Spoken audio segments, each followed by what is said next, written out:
Imaginez un peu un réalisateur star qui claque la porte d'un grand studio hollywoodien et il embarque les droits de sa meilleure franchise sous le bras pour tout produire en indépendant. C'est un sacré pari, ouais. C'est exactement ce qu'on décortique aujourd'hui dans notre article.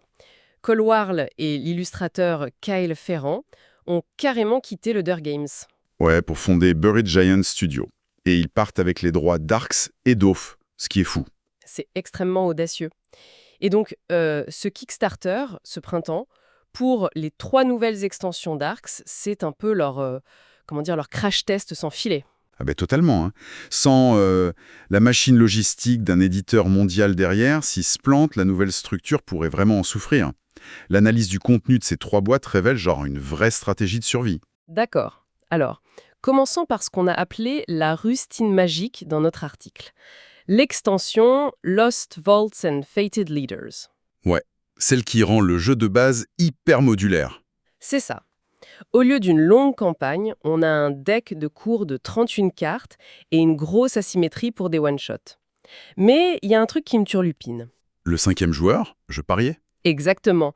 Déjà qu'à 4, c'est le chaos absolu sur la table, comment on peut survivre à un 5e joueur sans que ça devienne un véritable carnage? Les temps morts risquent de tuer la partie. C'est là que Whirl introduit une mécanique de draft d'action qui est pour le coup vraiment brillante. Attends, du draft d'action pour éviter les temps morts. Voilà. En gros, au lieu du chacun son tour classique où tu attends passivement, ça force les joueurs à choisir leurs cartes en simultané. Ah, donc on supprime cette espèce de salle d'attente insupportable. C'est ça. On distribue, tout le monde planifie en même temps. Ça encaisse le poids du 5e joueur sans faire imploser la durée globale, quoi. Ingénieux. Et c'est d'ailleurs pour ça que ce 5e joueur n'est pas du tout disponible en mode campagne. C'est banni pour des raisons d'équilibrage, la mécanique et ses limites. Ce qui est logique. Et ça nous amène justement aux 2 autres extensions qui, elles, s'attaquent à la campagne, Beyond the Reach et Halls of Power. Et là, ça rigole beaucoup moins. C'est clair. Dans notre article, on explique que ça transforme une simple partie en usine à paranoïa. Ça va finir en thérapie de groupe, cette histoire, non? Ah ben c'est le but recherché. Ces boîtes cibles, disons, différents profils psychologiques autour de la table. Beyond the Reach, c'est la grosse boîte radicale. Avec des factions cachées et tout ça, c'est bien ça, hein? Ouais, des intrigues extérieures, des identités secrètes. C'est taillé sur mesure pour les joueurs qui aiment manipuler dans l'ombre. Et Halls of Power, alors? Elle est plus petite, non? Plus petite, mais beaucoup plus vicieuse. C'est vraiment axé sur les magouilles politiques, les coups bas. Genre l'extension parfaite pour agir comme une véritable ordure de l'espace. Absolument. Tu signes un traité de paix avec un grand sourire et paf, tu poignardes ton allié au tour suivant pour choper une planète.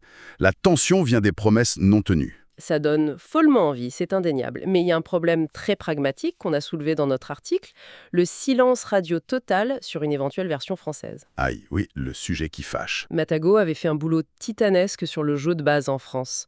Mais là, avec ce nouveau studio indépendant, on n'a absolument aucune garantie. Il faut comprendre que le passage à l'indépendance, ça a un coût logistique énorme, tu vois. Gérer des localisations sans la puissance financière d'un grand éditeur, c'est un risque massif pour une jeune boîte. Donc en clair, les passionnés francophones sont face à un sacré dilemme.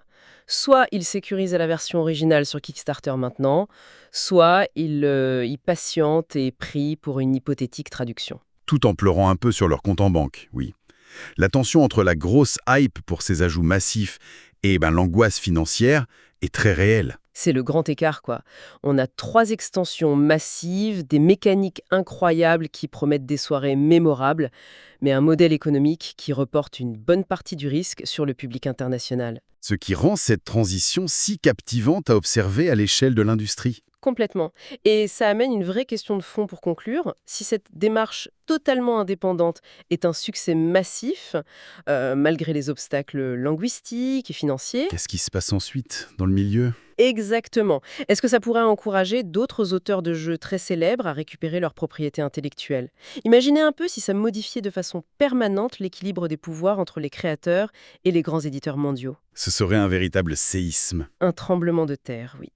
C'est une idée fascinante à garder en tête en observant l'évolution de ce projet dans les mois à venir.